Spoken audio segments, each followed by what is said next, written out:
பெரிய நகரங்களின் சத்தமும் ஒளியும் இல்லாத ஒரு அமைதியான ஊரில் ஆரவ்னு ஒரு பையன் இருந்தான். கனவுகளை பதிவு செய்ய ஆரம்பிச்சான்.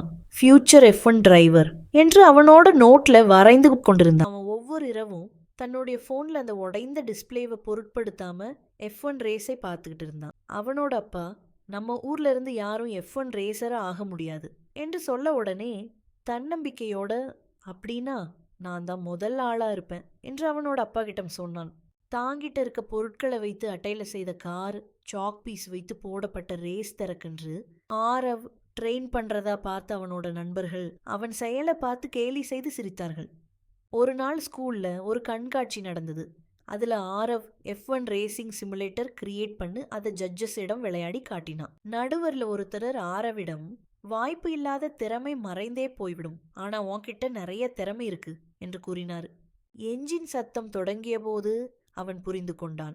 இது நடிப்பு இல்லை, இது வாழ்க்கை. சில தோல்வி அடைந்தான், ஆனால் ஒவ்வொரு தோல்வியும் அவனை ஒரு ரேசராக உருவாக்கியது.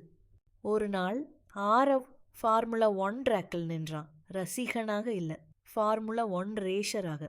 வெற்றி பெற சரியான சூழ்நிலை வேண்டியதில்லை, தைரியமும் தொடர் முயற்சியும் நம்பிக்கையும் போதும் என ஆரவ் நிரூபித்தான். கனவு காணுங்கள். ஐயா அப்துல் கலாம் அவர்களின் பொன்மொழி.